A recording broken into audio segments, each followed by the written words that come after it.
नती है बंधुओं, ये बहुत खतरनाक जहर है, इससे नियंत्रण हम लाएं। और मैं आप सबसे कहना चाहता हूं, स्वयं में अगर क्रोध का कारण आए तो अपने आप को नियंत्रित करो, और सामने वाले में यदि क्रोध हो तो उसको झेलने की सामर्थ्य रखो। वो अगर आग बन रहा है तो आप पानी बनिए, पेट्रोल मत बनिए। उस समय मौन हो जाइए, ये सोचिए कि ये आदमी अभी आपे से बाहर है, इस समय अभी इसको कुछ बोलेंगे तो सुनेगा नहीं, चुपचाप हो जाओ, शांत हो जाओ।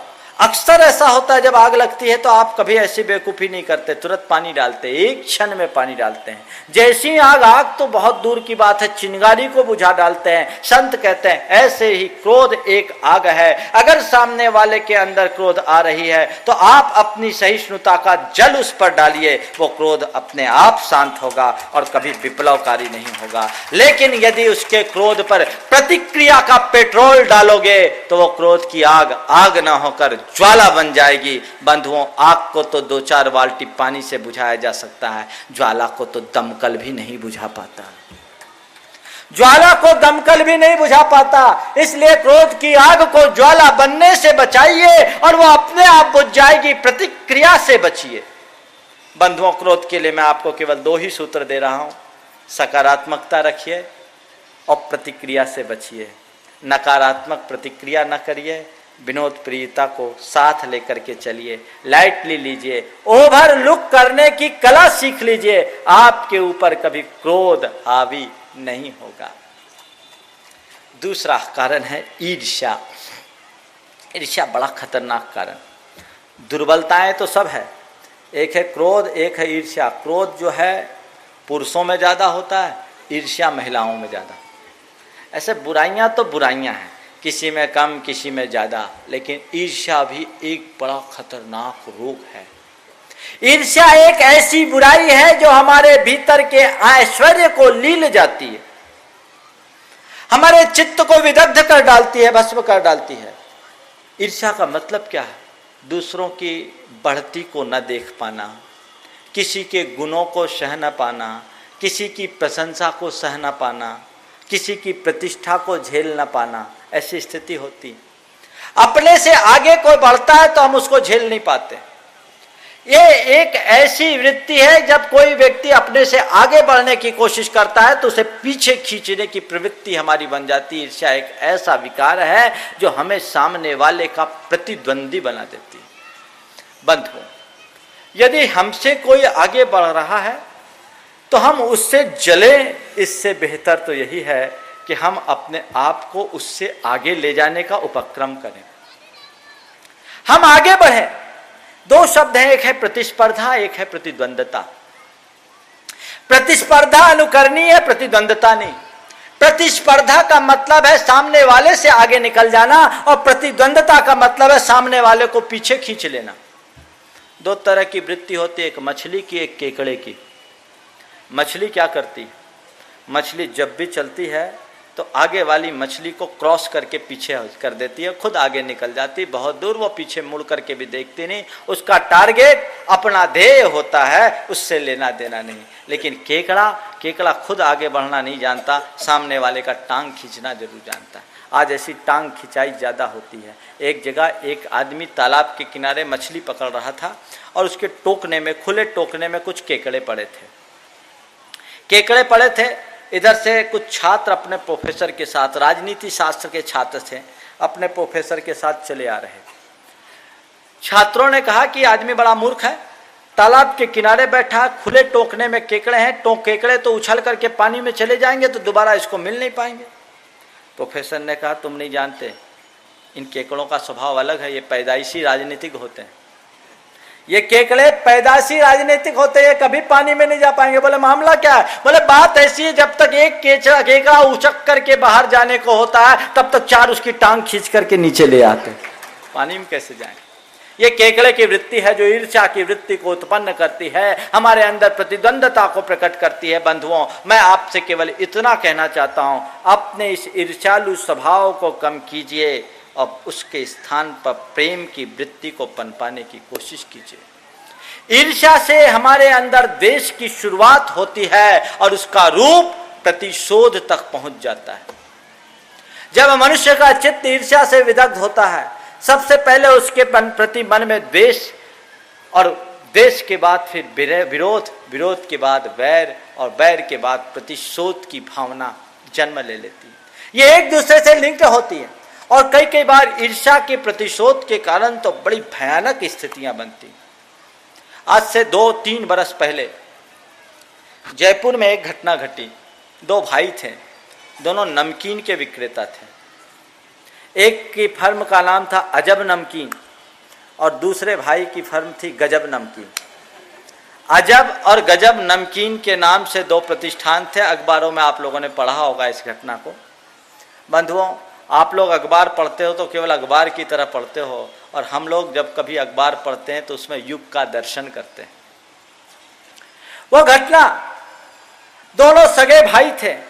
संयोग ऐसा हुआ, दोनों का कारोबार भी अच्छा था, लेकिन अजब नमकीन वालों का कारोबार गजब नमकीन वाले से थोड़ा कम था। उसे पसंद नहीं आया। गजब नमकीन वाले को मारने के लिए उसने सुपारी दे दी सगे भाई को, थोड़े से ईर्ष्या के कारण, और उसकी हत्या करवा दी। बाद में भेद खुला, वो भी बंद हो गया, दोनों का घर सूना हो गया। ये ईर्ष्या का एक उदाहरण है।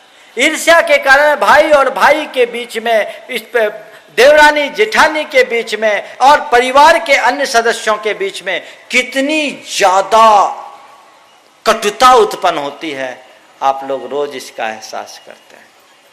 इसलिए मैं आपसे एक उपाय बताता हूं ईर्ष्या से बचने का। दूसरों के गुणों की कद्र करना शुरू कीजिए, दूसरों के गुणों को प्रोत्साहित करना शुरू कीजिए, और दूसरों की अच्छाइयों का अनुमोदन करना सीखिए। गुण दिखे कद्र करो, कोई अच्छी चीज आए उसका कद्र करो, तो आपके मन में उसके प्रति ईर्ष्या नहीं होगी। और यदि हमारे पास कोई गुण हो, दूसरों से प्रेम अपना बढ़ाना चाहते हैं, तो अपनी अच्छी चीज सामने वाले को देना शुरू कर दो, शेयर करो। कोई भी अचीवमेंट हो तो उस अचीवमेंट का श्रेय सामने वाले को दीजिए, उसको अपने आप पर मत लीजिए। ईर्ष्या कभी नहीं फैलेगी, और उससे प्रेम पूर्ण नाता रखिए। बंधुओं, मैं आपसे कहता हूं, एक परिवार में 2 बहुएं हैं, देवरानी है, जेठानी है। यदि देवरानी अपने पीहर से आई है, और मान लीजिए भाई ने उसे कोई बढ़िया चूड़ी दी है, सोने की चूड़ी दी है या हीरे की चूड़ी दी है, तो वो आए, या बढ़िया साड़ी लेकर आई है, तो वो घर आए और घर आकर अपनी जेठानी से कहे कि जीजी आप इसको पहन लो, ये मेरे भाई ने दिए हैं, पर आपको अच्छा लगेगा, ये आपके ही लिए है, और ये मेरी चीज मेरी नहीं आपकी ही है, क्योंकि मैं आपकी हूं। प्रेम बढ़ेगा, प्रेम बढ़ेगा।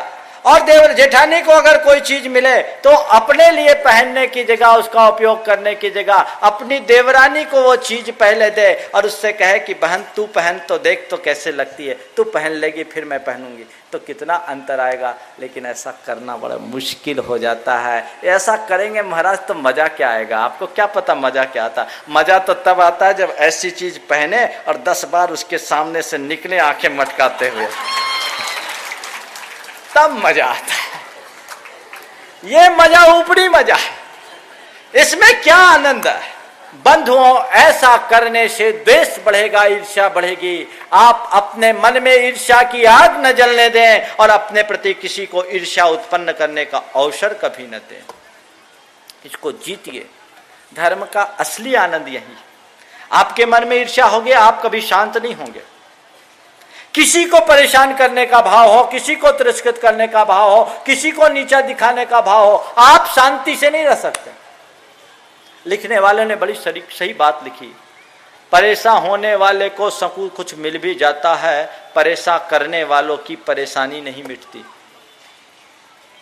उसको तकलीफ होगी, इससे अपने आप को बचाइए। तीसरी बात है चिंता। बंधुओं, बहुत सारी बातें हैं, अब एक ही दिन में पूरे ऑपरेशन करना है। धीरे धीरे धीरे धीरे मैं टच कर रहा हूं। इन बातों को हम कितना भी सुनते तो हम खूब हैं, ऐसी बात नहीं है। जब भी हम किसी धर्म सभा में जाते हैं यही बातें बताई जाती, लेकिन हम लोगों की प्रवृत्ति बड़ी विचित्र है। ऐसा नहीं है कि यहाँ बैठा हुआ कोई व्यक्ति धर्म नहीं जानता, सब जानता है, लेकिन हमारी प्रवृत्ति दुर्योधनी बनी हुई है। जानामि धर्मम न च मे प्रवृत्ति और जानामि अधर्मम न च मे निवृत्ति। मैं धर्म को जानता हूं पर उसमें प्रवृत्त नहीं होता, और अधर्म को जानता हूं उससे निर्वृत्त नहीं होता। ऐसा जानने से क्या मतलब? संत कहते हैं धर्म को न केवल जानो अपितु मानो और जीने का प्रयत्न करो।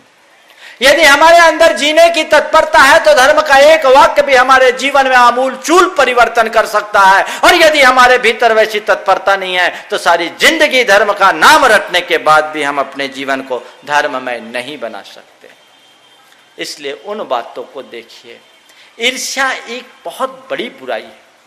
इससे व्यक्ति हिंसक होता है, इससे व्यक्ति क्रूर होता है, इससे व्यक्ति क्रोधी होता है। तमाम प्रकार की दुर्बलता ईर्ष्या के कारण उत्पन्न हो जाती है। इसको हल्केपन से मत लीजिए। यह एक बहुत बड़ी आध्यात्मिक दुर्बलता है जिसे मनुष्य को नियंत्रित करना सीखना चाहिए। गुणों का कद्र करना आप सीख जाओगे, गुणग्राही दृष्टि आपके अंदर बनी रहेगी, तो आपके भीतर कभी ईर्ष्या किसी के प्रति प्रकट नहीं होगी। और देखो तो सही, ईर्ष्या भी किससे होती है? अच्छों से होती, बुरों से नहीं होती। किसी को चोर डाकू से ईर्ष्या नहीं होती, अड़ोस पड़ोस के लोगों से ईर्ष्या होती है। एक व्यापारी है तो अपने सजाती से ईर्ष्या होगी। कोई कपड़ा वाला है, बगल में कोई कपड़े की दुकान वाला है, उसकी दुकान ज्यादा चल रही है तो ईर्ष्या होगी। वो ये नहीं सोचेगा कि मैं अपनी दुकानदारी को कैसे बढ़ाऊं, वो ये सोचेगा कि उसके ग्राहक मेरे दुकान में कैसे आए। ये नेगेटिव सोच। पॉजिटिव यहां भी बनिए, गुण ग्रहण को देखने की कोशिश कीजिए। अगर आपके पड़ोसी की दुकान ज्यादा चलती है तो अपने अंदर जलने भूलने की अपेक्षा आप ये देखिए कि पड़ोसी की आखिर डीलिंग कैसी है, वो ग्राहक से कितना व्यवहार करता है, कैसा सौम्य और मृदु व्यवहार है, किस तरीके से वो अपने दुकान को चला रहा है। यदि आप देखेंगे और आप उसको फॉलो करेंगे तो कल आप उससे भी आगे निकल सकते हैं। और केवल पड़ोसी के दुकान में जाने वाले ग्राहकों को आता जाता देखकर जलते कुड़ते रहोगे तो सिवाय अशांति के कुछ भी नहीं पा सकोगे। मैं एक केवल उदाहरण के रूप में इस बात को कह रहा हूं आप सबके बीच। ये तो केवल एक उपलक्षण है। जो भी बातें हैं यदि आप पॉजिटिविटी से भरते हैं तो सारी समस्याओं का समाधान होगा। अध्यात्म शास्त्र में एक शब्द आता है समदृष्टि। जैन परंपरा में शब्द है सम्यक दृष्टि, समदर्शी। इसका मतलब क्या है? इसका मतलब यह है कि पॉजिटिव सोच वाला व्यक्ति धर्मात्मा होने का एक बहुत बड़ा आधार है। ये इस तरह की पॉजिटिविटी को यदि व्यक्ति अपने भीतर प्रकट कर ले तो उससे सुखी संसार में कोई दूसरा नहीं हो सकता। पॉजिटिव होने का मतलब कुल यही है कि दुख के स्थितियों में भी मुस्कुराते हुए जीना। संत कहते हैं तुम जीवन जीना चाहते हो, संत कहते हैं तुम जीवन जीना चाहते हो तो फूल की तरह जियो। तुम जीवन जीना चाहते हो तो फूल की तरह जियो, जो फूल कांटों के बीच भी खिला रहता है, मुस्कुराता रहता है। अपने जीवन को वैसा बनाओ। हमारे जीवन में ऐसी स्थिति होनी चाहिए। हमारे चारों तरफ प्रतिकूलताओं के कांटे हैं, उनसे हम बच नहीं सकते, किसी भी हालत में बचना संभव नहीं। लेकिन प्रतिकूलताओं के कांटों में भी यदि हम प्रसन्नता के फूल खिलाने में समर्थ हो जाएं तो हमसे बड़ा खुश नसीब इस दुनिया में और कोई दूसरा नहीं होगा। कांटे हजार हों पर उन हजार कांटों के मध्य यदि एक भी फूल हो तो पूरे वातावरण को अपने मकरंद से सुगंधित और सुवासित कर देगा। वो खुद खिलता है और उस फूल को देखकर सबका चित्त खिल जाता है। उस कला को आत्मसात करने की कला हमारे भीतर विकसित होनी चाहिए। तीसरा कारण चिंता, बहुत बड़ी दुर्बलता। हर आदमी के मन में किसी न किसी प्रकार की चिंता। अब पिता है, बच्चे उत्पन्न हुए हैं तो अब उनकी पढ़ाई की चिंता, पढ़ गए हैं तो अच्छे पढ़ाई है, अच्छे स्कूल के एडमिशन की चिंता, और पढ़ गया है तो उच्च शिक्षा की चिंता, उच्च शिक्षा से संपन्न हो गया है तो अब उसे अपने कैरियर की चिंता, कैरियर की चिंता में भी अच्छी नौकरी की चिंता, अच्छी नौकरी हो जाए तो शादी की चिंता, शादी की हो गई तो बच्चा पैदा करने की चिंता, बच्चे पैदा हो गए तो उनके परवरिश करने की चिंता। चिंता से बच्चे का जन्म होता है और चिता में जाकर उसका अंत हो जाता है। जन्म से लेकर चिता तक मनुष्य के चित्त में किसी न किसी प्रकार की चिंता हावी रहती है। और ये चिंता मनुष्य को अशांत करती है, दुखी बनाती है, आकुलता देती है। किसी न किसी प्रकार का दुख, किसी न किसी प्रकार की पीड़ा, किसी न किसी प्रकार का अवसाद चिंतातुर व्यक्ति के अंदर होता है। संत कहते हैं चिंता चिता से भी खतरनाक होती है। चिंता चिता से भी खतरनाक होती है। चिता एक बार जलाती है, वो भी मरने के बाद। चिंता जीते जी जलाते रहती है, जीवन भर जलाती है और जीते जी जलाती है। ये चिंता की बात है। इस चिंता से अपने आप को बचाइए। चिंता कौन करता है? जिसे अपने आप पर भरोसा नहीं होता, जिसे अपने आप पर विश्वास नहीं होता। किसकी चिंता कर रहे हो? महाराज कल क्या होगा, कैसे करेंगे काम?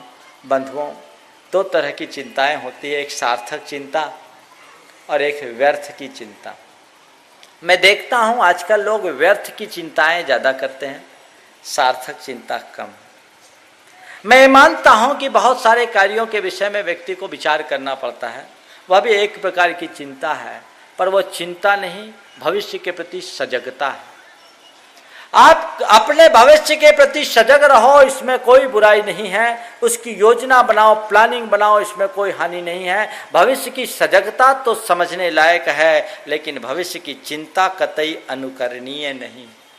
जो व्यक्ति भविष्य के लिए सजग होता है वो भविष्य के लिए रास्ता खोलता है, और जो भविष्य की चिंता में रहता है वो भविष्य की चिंता में मूढ़ हो जाता है। संत कहते हैं आगे बढ़ रहे हो, सामने पहाड़ आकर के खड़ा हो गया है, तब ये पहाड़ आ गया है, इसे कैसे पार करेंगे? इस चिंता में आविष्ट होकर वहां सिर पर हाथ पर रखकर बैठने से कोई लाभ नहीं। सामने पहाड़ आ गया है तो उस पहाड़ को एक तरफ रखो और ये सोचो कि इस पहाड़ को पार कैसे किया जा सके। सीधे नहीं चल सकते, डायवर्सन लेकर के चले, हमें तो पार जाना है, पहाड़ हो चाहे कुछ हो। ऐसी घड़ी में चिंता नहीं, चिंतन करें। चिंता हमारे प्रगति के द्वार को अवरुद्ध करती है और चिंतन हमारे प्रगति के पथ को प्रशस्त करता है। हम चिंता नहीं, चिंतन करना सीखें। व्यर्थ की चिंताओं से बचें। हमारे लिए चिंताएं किसकी होती? भविष्य की चिंता। अब कैसे होगी? हर व्यक्ति को भविष्य की चिंता। महाराज अपने भविष्य की चिंता नहीं करेंगे तो क्या होगा? तो भविष्य की चिंता करने से कोई समाधान हो जाएगा क्या? संसार में ऐसा कोई कल्पवृक्ष आज के युग में नहीं है कि तुम जिसकी चिंता करो सो मिल जाए। अब चिंता करने से कुछ नहीं मिलेगा, पुरुषार्थ करने से मिलेगा। पर कभी कभी लोगों के मन में ऐसी फिजूल की चिंता हो जाती है जिसका कोई न सिर न पैर, और बेकार की बातों में चिंता।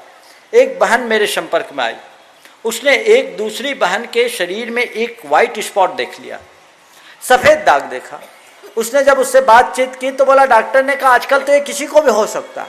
वो बहन बहुत सुंदर थी, लेकिन उसने कहा अरे किसी को भी हो सकता है तो मुझे ना हो जाए, मुझे ना हो जाए। और इतनी बात से वो बहुत गहरे डिप्रेशन में चले गए कि ये तो किसी को भी हो सकता है, मुझे ना हो जाए। अब इसको क्या बोलेंगे सिवाय पागलपन के?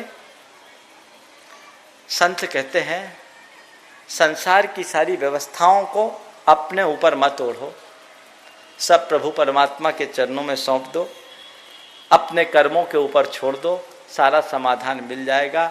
कल क्या होगा किसने देखा? जो आज हुआ सो कल होगा। कल की चिंता में कभी मत पड़ो। बंधुओं, मैं तो एक ही बात जानता हूँ, जो कल देगा वो कल की व्यवस्था देगा, जो चोंच देगा वो चुपका भी देगा। इसमें सोचने की कोई बात नहीं। कल देगा, कल की व्यवस्था देगा। प्रकृति स्वयं रास्ता निकालती है। हम तो इतना ही जानते हैं कि एक बच्चा जब जन्म लेता है तो प्रकृति उसके माँ के पेट में दूध दे देती है। बच्चे के पैदा होते ही उसके परवरिश के लिए दूध आ जाती है। फिर ये हमारा कर्तृत्व क्यों? फिर ये हमारा अज्ञान क्यों? लेकिन चिंतारूढ़ व्यक्ति इसी तरह की बातें सोचते सोचते अपने जीवन को यूं ही बर्बाद कर डालता है। बंधुओं, मैं आपसे ये कहना चाहता हूँ, निश्चिंतता का नजरिया अपनाइए, भविष्य के प्रति सावधान रहिए, सजग रहिए, पर संकालू मत बनिए, सतर्क रहिए। और एक सूत्र अपने चिंता से बचने के लिए अपना लीजिए, जो होना होता है वही होता है, और जो कुछ होता है सही होता है। चिंता खत्म, उद्वेग खत्म। जो होता है सही होता है, और जो होना होता वही होता है। ये दोनों अर्ध सत्य हैं, लेकिन हमारे लिए दोनों उपयोगी हैं। जो होता है सही होता है, अच्छे के लिए होता है, कुछ भी हो जाए, लेकिन इसका सब जगह फॉलो मत कर देना। किसी का जवान बेटा मर जाए और जाके उसको कह दो, भाई महाराज ने कहा था जो होता है सही होता है, तुम्हारा बेटा मर गया, अच्छा हो। ऐसा नहीं। तुम्हारे जीवन में जब कुछ अघट घटे तो ये सोचो जो होता है सही होता है, और मन में जब बहुत दुविधा होने लगे तो ये सोचो जो होना होता वही होता है। बहुत फर्क पड़ता है जो होता है सही होता है इस विषय में सोचने पर। एक बड़ी पुरानी कहानी, एक राजा था, उसका एक मंत्री था। मंत्री का इस विषय पर बड़ा अटल विश्वास था कि जो होता है सही होता है। तो एक दिन राजा से मंत्री ने कहा कि राजन, अचानक राजा का पैर का अंगूठा कट गया। राजा बहुत दुखी होने लगा। मंत्री ने कहा कि राजन दुखी मत होइए, जो होता है वो अच्छे के लिए होता है। राजा को बड़ा क्रोध आया, बोले ये क्या बोलते हो, जो होता अच्छे के लिए होता, मेरे पैर का अंगूठा कट गया और तुम कह रहे जो होता अच्छे के लिए होता। उसने कहा हाँ महाराज, मैं जो कह रहा हूं बिल्कुल सही कह रहा हूं, जो होता अच्छे के लिए होता है। राजा क्रुद्ध हो उठा, उसे कैद में बंद करवा दिया, जेल में बंद करवा दिया। कुछ दिन बाद राजा जंगल में शिकार करने के लिए गया और भटक गया, आदिवासियों के इलाके में फंस गया। आदिवासियों का राजा एक कोई बड़ा यज्ञ कर रहे थे और यज्ञ में नर बलि की तैयारी थी। यह अज्ञान है जो लोग अपनी इस तरह की बलि आदि की क्रियाएं करते हैं। यज्ञ की बलि से कोई देवता प्रसन्न नहीं होते, देवता तो अपने बुराइयों की बलि से ही प्रसन्न होते हैं। बरबंधुओं, वो लोग अज्ञानता से प्रेरित थे, वो नहीं जानते थे और उन्हें एक अच्छे आदमी की जरूरत थी, तो उनने राजा को पकड़ लिया और राजा को ले जा करके नहलाया धुलाया गया, बलि की बेदी पर ले जा करके रखा गया। और उनका जो पुरोहित था आदिवासियों का, उसने जैसे ही राजा को देखा, कहा ये आदमी हमारे काम का नहीं है, क्योंकि सर्वांग व्यक्ति की ही बलि चढ़ाई जा सकती है, इसके पैर का अंगूठा कट गया है, इसलिए इसे मुक्त कर दिया जाए। तब उसने सोचा कि बिल्कुल मंत्री ने सही कहा था, जो होता है सही होता है। मेरा अंगूठा नहीं कटा होता तो आज मेरा गला कट गया होता, अंगूठा नहीं कटा होता तो मेरा गला कट गया होता। वो सीधे आया, अपने मंत्री को मुक्त किया और कहा तुमने जो कहा था वो बिल्कुल सही कहा था, जो होता है वो सही होता है। मैं अपनी गलती के लिए क्षमा मांगता हूं, पर मैं एक बात पूछता हूं, तुमने मुझसे कहा जो होता है सही होता है, मेरे लिए तो सही हो गया, पर यह कहना तुम्हारे लिए सही कहां से हुआ? तुमने ये जो कहा कि जो होता है सही होता है, ये मेरे लिए तो सही हो गया, पर तुम्हारे लिए सही कैसे हुआ? उसने कहा महाराज, अगर मैं उस दिन नहीं कहा होता तो आज कैद खाने की जगह आपके साथ होता, आप तो बच गए होते, मेरी आपकी जगह मेरा गला कट गया होता, आपकी जगह मेरा गला कट गया होता। इसलिए जो होता है सही होता है। भूल जाओ, अतीत की स्मृतियों को हावी मत होने दो और भविष्य की कल्पनाओं में मत खो। भविष्य की योजना बनाना फिर भी समझ में आती है, भविष्य की कल्पना में खोना कतई उचित नहीं है। इसलिए चिंताओं को छोड़िए, चिंताओं के चक्रव्यूह से मुक्त होइए, सब कुछ छोड़ दीजिए। जो होता है सही होता है, जो होना होता है वही होता है, जो होना होगा होगा। लेकिन इसको ऐसा मत सोच लेना, गाड़ी में बैठो आंखें मूंद करके, महाराज ने कहा जो होगा सो होगा, तो चले जाओ, तो खुद भी जाओगे, दो चार को और पहुंचा दोगे पर लो। ऐसा नहीं। जब मन में दुविधा होने लगे तब इस फार्मूले को अपनाओ। जब अघट घट जाए तो यही सोचो जो होनी होती वही होती है। ये समाधान के सूत्र है, चित्त को समाधान देने की भावनाएं हैं। इससे हमारी राह प्रशस्त होती है और हमारा जीवन सुखी बनता है। इस तरह से हम अपने जीवन को आगे बढ़ाने की कोशिश करते हैं। निश्चित वो हमारे जीवन की एक बहुत बड़ी उपलब्धि होती है। इसलिए चिंताओं से अपने आप को बचाइए, चिंतन करने का मार्ग अपनाइए। बंधुओं, जो व्यक्ति अपने पुण्य और पाप के फल पर विश्वास करता है, उस व्यक्ति के मन में कभी चिंता हावी नहीं होती। जो अपनी सारे कर्तृत्व को खत्म करके प्रभु के चरणों में अर्पित कर देता है, उसके जीवन में भी कभी चिंता हावी नहीं हो पाती। इसलिए अपने आप को चिंता से मुक्त करना चाहते हो तो इन सारी स्थितियों को देखिए, न अतीत की स्मृतियों में खोइए और न ही भविष्य की कल्पना कीजिए। बड़ी मुश्किल होती है। कई बार आदमी अतीत में ऐसा हो गया, अब ऐसा ना हो जाए, वैसा ना हो जाए, तमाम तरह की बातें करते हैं। एक बार एक सज्जन आए, उन्होंने कहा, वो बड़े दुखी से दिख रहे थे। मैंने पूछा, भैया क्या बात है, आज तुम बहुत दुखी से दिख रहे हो, इसका मतलब कारण क्या है? उन्होंने कहा, क्या करूं महाराज, बहुत परेशान हूं। वो एक अमुक आदमी है, उससे मेरा 20 बरस पुराना झगड़ा है, आज फिर से आया है। आज मुझे वो सारी स्मृतियाँ याद आ रही है। 20 साल पहले उसने मुझे बहुत परेशान किया। अब मैं सोचता हूँ कि अब फिर से मुझे परेशान न कर दे। हम बोले, कहाँ वो आदमी? हमने सुना वो आने वाला भी आया नहीं है। अच्छा, आया नहीं है? बोले ठीक, कब तुम्हारे साथ परेशान किया था? बोले 20 साल पहले। बोले अभी क्या करता? बोले मुझे पता नहीं, पर महाराज जी मुझे लग रहा है कि 20 साल पहले वो आदमी ने मुझे परेशान किया, आज परेशान ना कर दें। बोले अच्छा ठीक है, एक काम करो, 20 साल पुराना कोई कैलेंडर है तुम्हारे पास, लेके आना। 20 साल पुराना कैलेंडर है तुम्हारे पास? बोले महाराज 20 साल पुराना कैलेंडर कौन रखता है, हम तो हर साल निकाल देते हैं और उसके पन्ने को हर महीना फाड़ देते हैं, 20 साल पुराना कैलेंडर कहाँ होगा? हमने कहा भैया 20 साल पुराना कैलेंडर तुम अपने दीवार में नहीं टांगते, पर अपने चित्त में 20 साल पुरानी स्मृति का कैलेंडर क्यों टांग रखे हो? उसको उतार दो और भूल जाओ। ये 20 साल पुराना कैलेंडर अपने दिमाग में टांग के रखोगे तो वो भूत बन करके तुम्हें सताएगा। इसलिए अतीत की विस्मृति कीजिए और भविष्य के प्रति सावधान रहिए। वर्तमान में सजग होकर चलिए, जीवन में कहीं कोई कठिनाई नहीं आएगी। अगर भूत की स्मृति आप बार बार करोगे तो भूत आपके लिए भूत की तरह परेशान करेगा। अतीत की स्मृति करने की जगह अतीत से अनुभव पाना चाहिए। अतीत के अनुभवों का लाभ उठाकर यदि वर्तमान में हम सजग और सावधान होते हैं तो हमारा भविष्य निश्चित सुंदर और सुखमय बने बिना नहीं रहेगा। मैं आपसे कहता हूँ, चिंताओं के चक्रव्यूह से अपने आप को मुक्त करने का अभ्यास बनाइए। छोड़ दीजिए, सब जो होना होगा होगा। और आखिरकार ये भी तो विचारिए कि चिंता करने के बाद क्या किसी चीज़ का समाधान मिला? चिंता से आज तक किसी चीज का समाधान नहीं मिलता, क्योंकि चिंता स्वयं में एक बड़ी समस्या है। समस्या से समाधान कहाँ मिलेगा? समाधान चिंता में नहीं है, समाधान चिंतन में है। चिंतन कीजिए, राह निकालिए। ठीक है, अगर 99 दरवाजे बंद होते हैं तो 100वां द्वार जरूर खुलता है। आप बंद दरवाजों को देखोगे, चिंता हावी करे होगी, और बंद दरवाजों की तरफ देखने की जगह आंख मुख मूंद कर अंतर्मुख होगे तो तुम्हें 100वां द्वार, खुला द्वार दिखेगा, जो तुम्हारे पथ को प्रशस्त कर डालेगा। उसके बल पर तुम आगे बढ़ सकोगे। इसलिए बंद द्वारों को मत देखो, खुले द्वार को देखो, अपने आप रास्ता निकलेगा और जीवन का सारा काम होगा। चौथा कारण है अहम। बहुत खतरनाक कारण। मैं तो कहता हूं अहम की खूंटी पर ही अशांति टंगती। आज व्यक्ति अहम से प्रेरित होकर अनेक प्रकार की कठिनाइयों को आमंत्रित कर लेता है। आज जितने भी झगड़े हैं ना, वो अहम के कारण है। और अब तो अहम के लिए एक शब्द आ गया, ईगो। ईगो प्रॉब्लम और प्रेस्टीज इशू, ये दो बड़े शब्द रूढ़ हो गए।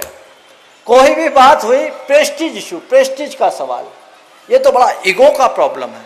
बंधुओं, आप थोड़ा सा देखिए कि आपके भीतर का अहम आपको कितना व्यथित करता है, कितना व्याकुल करता है, कितना अशांत करता है। मनुष्य अपने झूठे अहम की पूर्ति के लिए कितने नीचे कदम उठाना शुरू कर देता है। बड़ी दिक्कतें हो जाती हैं। कभी कभी तो अहंकार के कारण आदमी की स्थिति बड़ी भयानक हो जाती है। पति पत्नी थे, दोनों में कुछ दिनों से अनबन चल रही थी और दोनों हम किसी से कम नहीं वाले थे। कोई भी समझौता करने को राजी नहीं, बड़ी मुश्किल होती है। थोड़ा प्लस और माइनस हो तो तालमेल चलता रहता है, लेकिन दोनों अगर एक से हो जाए तो बड़ी मुश्किल होती है। दोनों में अनबन हो गई और अनबन होने के कारण बातचीत बंद। एक छत के नीचे रह करके भी दोनों एक दूसरे से काफी दूर थे। उनके अपने ईगोज टकरा रहे थे। मन से चाहते तो थे कि मामला सुलट जाए, लेकिन पहल कौन करे। कुछ दिन तक तो चलता रहा। एक दिन पति को सवेरे 5 बजे ट्रेन पकड़नी थी। अब भाई साहब उठते हैं 7 बजे। अब 5 बजे उठना है। पत्नी के सहयोग के बिना उठना संभव नहीं। अब पत्नी के सहयोग के लिए पत्नी से बोला कैसे जाए। अगर पत्नी से बोलेंगे तो हम छोटे नहीं पड़ जाएंगे, बड़ी मुश्किल होगी। पत्नी से बोलेंगे तो हम छोटे नहीं पड़ जाएंगे, ये सोच करके उसने पत्नी को बोलना नहीं चाहा, लेकिन तुरंत दिमाग लगाया और क्या किया, तकिए के ऊपर एक पर्ची रख दी। उस पर लिखा था कल सवेरे 5 बजे ट्रेन पकड़नी है, 4 बजे जगा देना। कागज में लिख दिया, प्रिय कल सवेरे 5 बजे ट्रेन पकड़नी है, 4 बजे जगा देना। पत्नी भी कम नहीं थी। ठीक, हम किसी से कम नहीं, मैंने बोला ना। अब भाई साहब सुबह उठे तो 7 बज गए। बड़बड़ाना शुरू कर दिया, हद हो गई, एक छोटा सा काम बताया वो नहीं किया, बड़ी मुश्किल बात है, इतना बड़ा नुकसान हो जाएगा, आज ट्रेन छूट गई, मेरी कई मीटिंग्स कैंसिल हो गई, अब कैसे होगा, ये होगा। तमाम प्रकार से जब बड़बड़ाना शुरू कर दिया और बहुत ज़्यादा बड़बड़ाने लगा, पत्नी चुपचाप से मुस्कुराते हुए आई और उसी तकिए को फिर से अपनी तरफ खींची। उसके नीचे एक पर्ची रखी थी, उस पर लिखा था 4 बज गए हैं, कृपया उठ जाइए। ये हमारे अहम प्रेरित प्रवृत्ति का एक उदाहरण है। आप लोग रोज इनको भोगते हैं। बंधुओं, मैं आपसे इतना ही कहना चाहता हूं, अहंकार को जीतना सीखिए। अहंकार को जीतने के लिए कुछ उपाय मैं आपको बता रहा हूं। सबसे पहली बात तो यह है, विनम्रता को आत्मसात कीजिए। दूसरी बात, दूसरों के गुणों को महत्व देना सीखिए। तीसरी बात, सांसारिक विभूतियों की नश्वरता पर विचार कीजिए। दुनिया में जितनी भी चीजें आज है कल रहे, कोई भरोसा नहीं। एक पल में कुछ से कुछ हो सकता है। पल में रोडपति करोड़पति बन जाता है और करोड़पति रोडपति बन जाता है, और आजकल तो रोज होता है। आज पेपर में एक हेडलाइन आया, सेंसेक्स सतह पर और सचिन शिखर पर। मैंने कहा बिल्कुल, बहुत गहरा आध्यात्मिक संदेश है। एक शिखर पर जा रहा है, एक सतह में आ रहा है, और आजकल लोग रोज शिखर पर से सतह पर और सतह पर से शिखर पर जाते हैं। पल में करोड़पति रोडपति हो सकता है, रोडपति करोड़पति बन सकता है, पंडित पागल बन सकता है, पागल पंडित बन सकता है, मूर्ख विद्वान बन सकता है, विद्वान मूर्ख बन सकता है, रूप कुरूप बन सकता है और कुरूप रूपवान बन सकता है। इस वास्तविकता को समझो। संसार में तुम्हारे साथ जो भी जुड़ा है वो सब अस्थाई है। ये सब अस्थाई है, इन पर अभिमान मत करो, कभी भी नष्ट हो जाएगा। रावण को अपनी सोने की लंका का बड़ा अभिमान था, लेकिन उस सोने की लंका की ईंट से ईंट बच गई। बंधुओं, ये अभिमान बड़ा खतरनाक कारक है। काम से भी ज्यादा खतरनाक अहम है, मान है। काम को जीता जा सकता है, पर मान को जीतना बड़ा मुश्किल है। रावण काम के कारण नहीं मारा गया, रावण मान के कारण मारा गया। यद्यपि वो सीता को हरा, लेकिन उसने सीता के साथ कोई बलात्कार नहीं किया। वहां उसने नियंत्रण कर लिया, लेकिन उसके एक ही बात उसे खाती रही कि यदि सीता को लौटा दूंगा तो दुनिया क्या कहेगी। वो अभिमान में अकड़ा, तो अपने मान के कारण रावण मरा है। यही स्थिति होती है। आदमी मान से जब विभूत होता है तो टूट जाना स्वीकार कर लेता है, पर झुकना नहीं चाहता। संत कहते नहीं, गुणानुरागी दृष्टि रखिए, विनम्रता को अपने जीवन का आदर्श बनाइए और तीसरी बात, सांसारिक संयोगों को नश्वर मानना सीख लीजिए। आज है, कल रहे न रहे, इनका कोई भरोसा नहीं। उनकी नश्वरता का बोध अगर आपके मानस में बना रहेगा तो फिर मान आपके ऊपर कभी हावी नहीं हो सकेगा। बंधुओं, जैसे ही मान हमारे भीतर आता है, हमारे अंदर रावण अंगड़ाई लेना शुरू कर देता है। इसलिए उस मान का मर्दन करना सीखिए, विनम्रता को आत्मसात करना सीखिए। एक बार कागज का एक टुकड़ा वायु के झोंके से उड़कर पर्वत के शिखर पर पहुंचा। पर्वत ने उसका स्वागत किया और पूछा, बंधुवर तुम यहां कैसे आ गए? कागज के पन्ने ने अकड़ कर कहा, मैं अपने पांवों से ऊपर तक आया हूं। बोला, अच्छा तुम आए हो कि तुम्हें हवा लेकर आई? बोला, मैं आया हूं। उसने अपनी बात पूरी भी नहीं की कि तभी हवा का एक दूसरा झोंका आया, उस कागज को उड़ाया और वह कागज नीचे नाली में गिरकर गल गया, नष्ट भ्रष्ट हो गया। बंधुओं, हमारी जिंदगी और हमारी जिंदगी के साथ जुड़े हुए जितने भी शुभ संयोग है वो इस कागज के पन्ने की तरह है। अगर पाते हैं तो हम बिल्कुल हवा में उड़ने लगते हैं, आसमान में चढ़ जाते हैं, जैसे हमने बहुत बड़ी उपलब्धि पाई। पुण्य की हवा होती है, हम शिखर पर चढ़ते हैं। और पाप का प्रकोप आता है तो रसातल में पहुंचने में देर नहीं लगती। इस रहस्य को समझो। ये पुण्य पाप का खेल है, ये नश्वर है। इन पर विश्वास करना, इन पर अभिमान करना अपना अज्ञान है। सत्ता पर, संपत्ति पर और शक्ति पर जो अभिमान करते हैं वे सब अज्ञान में जीते हैं, अपने लिए अनेक प्रकार के दुखों को आमंत्रित करते हैं। इसलिए बंधुओं, इन सब से अपने आप को बचाइए। लेकिन हमारे भीतर का अहम बोलता है हमें बड़ा बनना है। बड़ी मुश्किल है बड़ा बनना लोग चाहते हैं। ऐसे बड़ा आप लोग बनाते हैं, बहुत प्रकार के बड़ा बनाते हैं। दही बड़ा, कांजी बड़ा, मिर्ची बड़ा, कई प्रकार के बड़ा बनाते हैं ना।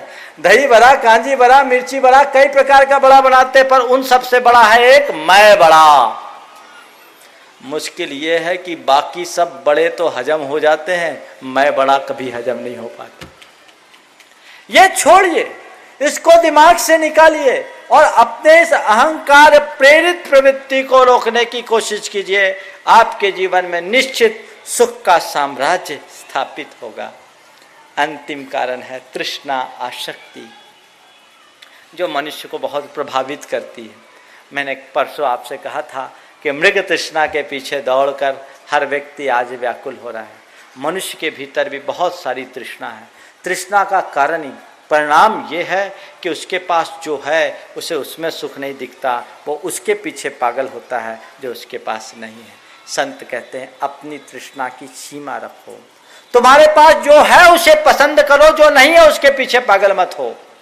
लेकिन हम लोग हैं, हम उसके पीछे पागल होते हैं जो हमारे पास नहीं है। हम उसका कभी सत्कार नहीं करते जो हमारे पास है। अगर तुम्हारे पास 1000 है तो तुम 1000 का सुख भोगो। लाख पाने की चाह पैदा करके 99 के अभाव का दुख ही तुम आमंत्रित करोगे, कुछ नहीं पा सकते। लेकिन ऐसी स्थिति मनुष्य की बनती रहती है। हमारे मन का प्रलोभनपूर्ण जो एक प्रलोभनपूर्ण वृत्ति है, वह प्रलोभनपूर्ण वृत्ति हमें उलझा कर रखती है। जितना भी मिल जाए, मनुष्य चाहे कितना भी कुछ क्यों ना पाले, उसे उससे चैन नहीं मिलती, उसे उससे शांति नहीं मिलती। नतीजा वो दुखी होता है।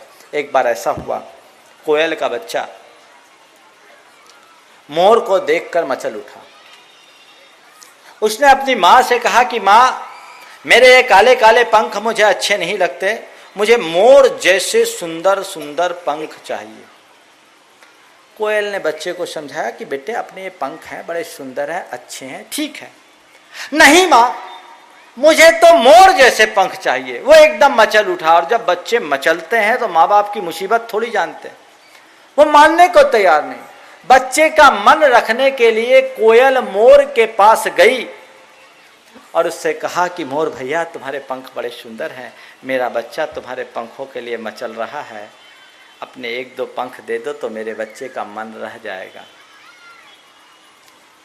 मोर ने कोयल के निवेदन पर अपने पंख झड़ाए, कोयल ने उसके 2 पंख अपने बच्चे को लगाए। मोर के सुंदर पंख पाकर कोयल का बच्चा हर्ष से कूकने लगा, और जैसे ही कोयल का बच्चा कूकना शुरू किया, मोर का बच्चा रोने लगा। उसने अपनी माँ से कहा, माँ मेरी आवाज बड़ी भौड़ी और बेसुरी है, मुझे कोयल जैसी मधुर आवाज चाहिए।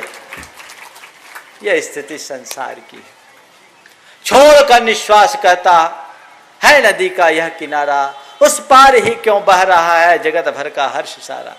छोड़कर निश्वास कहता है नदी का यह किनारा, उस पार ही क्यों बह रहा है जगत भर का हर्ष सारा। किंतु लंबी श्वास लेकर यह किनारा कह रहा है, हाय रे हर एक सुख उस पार ही क्यों बह रहा है। इस पार वाले को उस पार और उस पार वाले को इस पार दिखाई पड़ता है। दोनों अपने जीवन के मूल सुख से वंचित हो जाते हैं। बंधुओं, हमारे आचार्य महाराज, हमारे गुरु महाराज बड़ी अच्छी बात कहते हैं। वे कहते हैं जो पाता है सो भाता नहीं, और जो भाता है सो पाता नहीं। जो हमें मिलता है वो पसंद नहीं आता, और जो पसंद आता वो मिलता नहीं। वे कहते हैं जो पाता है सो भाता नहीं है, और जो भाता है सो पाता नहीं है, इसीलिए तो सुख साता नहीं। सुख साता कहां से मिले? जो है उसमें संतुष्ट रहो, तृष्णा की वृद्धि मत होने दो। अपनी वर्तमान स्थिति से संतुष्ट रहने वाला व्यक्ति हर जगह संतुष्ट और सुखी रहता है, और जो अपनी वर्तमान स्थिति से सुखी नहीं होता वो जीवन में कभी सुखी नहीं होता। कई बार लोग अपने सामने इस तरह की बहुत सारी प्रवृत्तियां, परेशानियां खड़ी कर लेते हैं। जब अपने आप को दूसरों से तौल करके चलते हैं, अपनी हस्ती और हैसियत की उपेक्षा करके सामने वालों के साथ जब होड़ लगाने की प्रवृत्ति होती है, वो हमारे अहम से प्रेरित होती है और हमारे अंदर की तृष्णा को बढ़ाती है। जीवन में अनेक प्रकार की विडंबना आने लगती है। एक बार ऐसा हुआ, पति अपने दफ्तर से लौटा, आके बेचारे ने बैग भी नहीं रखा कि पत्नी ने चिल्लाना शुरू कर दिया, बहुत हो गया, अब मुझसे सहन नहीं होता, अब आप कुछ करिए। वो बेचारा समझ नहीं पाया क्या हो गया। मैं बेचारा कह रहा हूं, जिसकी पत्नी पति को आते ही चिल्लाना शुरू कर दे वो बेचारा ही होगा, और उसके अलावा कुछ नहीं। वो एकदम से पूछा, क्या बात हो गई, क्या सहन नहीं होती, मुझे क्या करना है? बोले, मैंने आपसे कई बार कहा कि अपना मकान बदलो। इस फ्लैट में रहते रहते बहुत दिन हो गए, 1000 रुपये महीने का फ्लैट, ये ठीक नहीं है। हमारी जब आसपास की सहेलियां आती है वो सब 2000 रुपये महीने वाले फ्लैट में रहती है, तो मैं उनसे अपनी नजर भी नहीं मिला पाती। पति ने कहा, अपना फ्लैट अच्छा है, अपना काम चल रहा है, और अपनी कमाई भी इतनी है, 1000 रुपये वाले फ्लैट में रहे क्या दिक्कत है, अपने को कौन सी परेशानी, अपनी आय सीमित है। पत्नी ने कहा, ये सब मैं सुनना पसंद नहीं करती, आप चाहे जैसे अपनी आमदनी बढ़ाइए, और अब हम कुछ भी हो 2000 रुपये महीने वाले फ्लैट में रहना चाहते हैं। पति चुपचाप रह गया। 2 रोज बाद पति जब दफ्तर से आया तो आते ही पत्नी से कहा, अजी सुनती हो, अजी सुनती हो? बोले, क्या? भगवान ने तुम्हारी सुन ली। अजी सुनती हो? बोले, क्या? बोले, भगवान ने तुम्हारी सुन ली। बोले, क्या हम 2000 रुपये महीने वाले फ्लैट में जा रहे हैं? बोले, नहीं, इसी का मकान मालिक ने 2000 किराया कर दिया। मकान मालिक ने इसी का 2000 किया।